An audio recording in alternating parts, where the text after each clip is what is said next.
আমার দাদি বলতেন, তুমি এই বয়সে বই পড়ে কি হবা, তুমি কি জজ ব্যারিস্টার হইবা নি? আম্মা হচ্ছে ওই বাঁশের কঞ্চি দিয়ে সপাং সপাং মারতো, কারণ আমরা খুবই দুরন্ত ছিলাম। আমাদেরকে আমার মায়ের হাতই যথেষ্ট ছিল, কঞ্চি দরকার হতো না। সেই আরশিনগরটার পরে আমার কাছে মনে হয়েছিল যে আমি আসলে গল্প বলার জন্য জন্মেছি। অমিত শক্তিধর, একটা অসীম শক্তিধর একটা সত্তা আছে, যে সত্তাটা একদিন ঘুমিয়েছিল। উনি তখন আমাকে একটা লাল কালির কলম উপহার দিয়েছিলেন, যেটা আমার জীবনে প্রথম লেখালেখির কারণে পাওয়া প্রথম উপহার। যারা আমার লেখা নিয়ে প্রশংসা করছে, তারা কি প্রশংসা করার মতো যোগ্য মানুষ কিনা, তারা কি বোঝে কিনা ভালো এবং মন্দের ফারাকটা। কারণ মানুষ বই পড়ে কিনা সেটা নিয়ে আমাদের যথেষ্ট সন্দেহ। মানুষ একটা বই পড়ে ফেসবুক, আমরা এরকম কথাবার্তা শুনি। জীবনের চেয়ে বড় বই তো পৃথিবীতে আর নাই। ওই লাল কালির কলমটা আমার পৃথিবীটাকে অদ্ভুতভাবে রাঙিয়ে দিল, কারণ আমি একটা সাদা কালো পৃথিবীতে বসবাস করতাম। কল্পনা করার চেষ্টা করতাম যে এর পরের অংশ কি হতে পারে। এই যে কি হতে পারে সেটুকু ওই লাল কালি দিয়ে লেখার লোভে আমি সেটুকু লেখার চেষ্টা করতাম, যে এরপরে এগুলো হয়েছে। আমি যতক্ষণ না পর্যন্ত ছাপার অক্ষরে আমার নাম দেখবে, ততক্ষণ পর্যন্ত আমি লিখব না। কারণ ওই ছেলেটার নামটা দেখে এই প্রতিজ্ঞাটা আমার ভিতরে তৈরি হয়েছে। তো আমি সারা রাত ঘুমোতে পারছি না, কিভাবে আমি আমার নাম ছাপার অক্ষরে দেখব। ভোর রাতে আমার মাথায় একটা অদ্ভুত আইডিয়া চলে এলো। কি আইডিয়া? যে আমি চাইলে তো আমার নামটা ছাপার অক্ষরে দেখতে পারি। আমি তখন ওই যে আমার বাবা যখন আমার মায়ের জন্য শাড়ি নিয়ে আসতেন বা আমাদের জন্য লুঙ্গি নিয়ে আসতেন, সেগুলোর ভেতরে যে পুরনো পত্রিকার কাগজগুলো থাকতো, সেগুলো আমি বিছানার তলায় লুকিয়ে রেখেছিলাম বা জমিয়ে রেখেছিলাম। সেগুলো আমি সব বের করলাম। বের করে আমি খুঁজে বের করার চেষ্টা করলাম যে আমার ওই 2 লাইনের কবিতার মধ্যে যে অক্ষরগুলো আছে, সেই অক্ষরগুলো এই পত্রিকার কোন খবরের মধ্যে আছে। যেমন ধরেন আছে হয়তো যে আজ বৃষ্টি হবে, আমি সেখান থেকে সরেয়াটা ব্লেড দিয়ে কাটলাম, কারণ আমার কবিতার লাইনের প্রথম অক্ষর কিন্তু আকাশ। এরপরে হয়তো কোনো পত্রিকার একটা খবরের মধ্যে আছে যে কাল খেলা হবে, আমি সেখান থেকে কয়েক আটটা ব্লেড দিয়ে কেটে ভাতের আঠা দিয়ে সরেয়ার পাশে লাগালাম, তখন কি হলো? আঁকা। তো কোনো একটা খবর থেকে আমি আবার তালেব বসাটাকে ব্লেড দিয়ে কেটে ওটার পাশে ভাতের আঠা দিয়ে লাগালাম, হয়ে গেল আকাশ।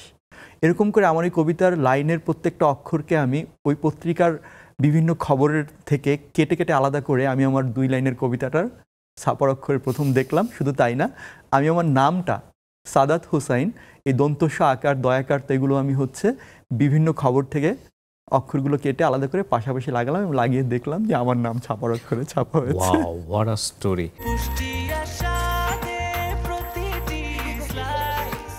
ব্রেকফাস্ট, টিফিন কিংবা স্ন্যাক টাইমে মজাদার আয়োজন মানে অল টাইম ব্রেড।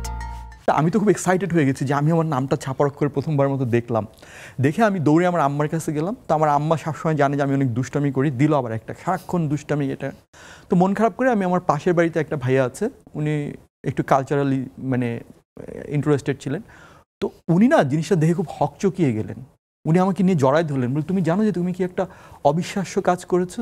আমি বললাম যে আমি বুঝতে পারছি না, কারণ আম্মা যেহেতু বকা দিছে তখন তো আর কনফিউজ আর কি। তখন তিনি বললেন যে তুমি একটা অভাবনীয় বিস্ময়কর কাজ করেছো। তুমি আজকে যে কাজটা করেছো, তুমি যদি কোনো একদিন অনেক বড় মানুষ হও, তোমার এই কাজটা একটা এক্সাম্পল হয়ে থাকবে মানুষের জন্য। যে আমরা অনেক স্বপ্ন দেখি, যে স্বপ্নগুলো আমরা কখনো ধরতে পারি না, কিন্তু সেই স্বপ্নের অর্জনের ক্ষেত্রে বা স্বপ্নকে ছুঁয়ে দেখার ক্ষেত্রে যে অবস্ট্যাকলগুলো আছে, সেই অবস্ট্যাকলগুলো দেখে আমরা সেখান থেকে কী করি? পিছিয়ে যাই। কিন্তু যদি আমাদের ওই দুর্দমনীয় ইচ্ছাটা থাকে, তাহলে আমরা কোনো না কোনো একটা বিকল্প উপায় বের করে সেই স্বপ্নটাকে স্পর্শ করতে পারি। অ্যান্ড ইউ হ্যাভ ডান ইট। এবং তখন উনি এতটাই উচ্ছ্বসিত হয়েছিলেন, উনি তখন আমাকে একটা লাল কালির কলম উপহার দিয়েছিলেন, যেটা আমার জীবনের প্রথম লেখালেখির কারণে পাওয়া প্রথম উপহার। এবং ওই লাল কালির কলমটা আমার পৃথিবীটাকে অদ্ভুতভাবে রাঙিয়ে দিল, কারণ আমি একটা সাদা কালো পৃথিবীতে বসবাস করতাম।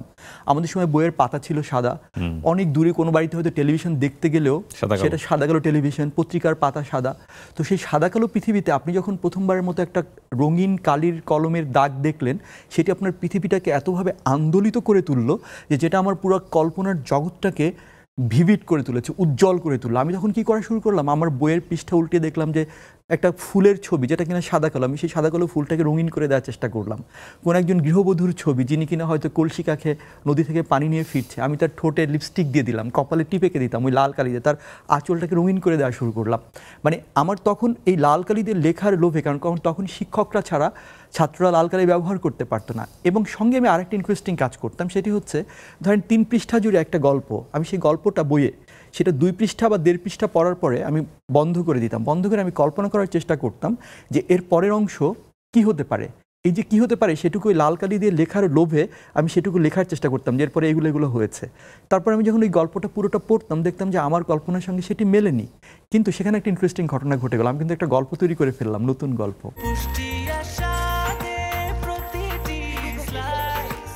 ব্রেকফাস্ট, টিফিন কিংবা স্ন্যাক টাইমে মজাদার আয়োজন মানে all time bread. So that was beautiful beautiful. So আপনি লেখক হয়ে ওঠার মানে একেবারে মানে বলা যেতে পারে সিড মেমোরি যেটাকে, সেটা হলো এটা। কিন্তু আপনি এটা কি চালিয়ে গেছেন নাকি কোনো সময় স্টপ করে দিয়েছেন তারপরে আবার ফিরে এসেছেন? That's a very good question.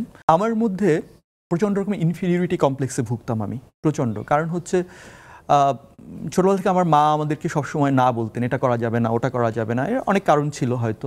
চারপাশ থেকে অনেক না শুনতাম। যেমন ধরেন স্কুলে যখন আমি খুব ভালো ক্রিকেট খেলতাম, তো আমার টিচাররা সবসময় বলতেন, তুমি কি সচিন টেন্ডুলকার হতে পারবা নি, তাহলে তুমি ক্রিকেট খেলা লাভ কি? আমি যে লিখতাম, লিখলে বলতো যে তুমি কি রবীন্দ্রনাথ ঠাকুর হতে পারবা কিনা, তো তুমি লিখে লাভ কি? ঠিক আছে।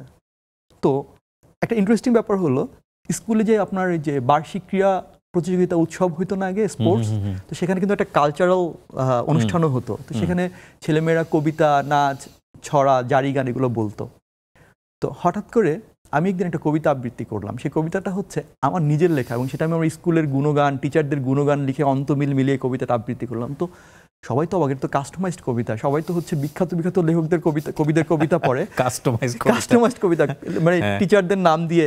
তো স্যাররা খুব ইমপ্রেসড হয়ে গেল। এখন পরের বছর যখন কালচারাল প্রোগ্রাম হবে, সব ছেলেমেয়েরা আমার কাছে আসলো যে আমাকে একটা গান লিখে দেন, এটা করে দেন। এই করতে করতে সবার মাঝে ছড়িয়ে পড়লো যে আমি লিখি। কিন্তু আমার ভিতরে একটা ইনফিরিয়রিটি কমপ্লেক্স কাজ করতে এই জন্য আমার কাছে মনে হতো যে যারা আমার লেখা নিয়ে প্রশংসা করছে, তারা কি প্রশংসা করার মতো যোগ্য মানুষ কিনা, তারা কি বোঝে কিনা ভালো এবং মন্দের ফারাকটা। তো এই জন্য আই ওয়াজ ওয়েটিং যে কোনো একদিন আমি এমন কোনো মানুষের কাছ থেকে এই মূল্যায়নটা নিতে পারবো যে আমার লেখা সম্পর্কে, যারা কিনা এই লেখা সম্পর্কে মূল্যায়ন দেওয়ার মতো দক্ষ কিংবা যোগ্য মানুষ।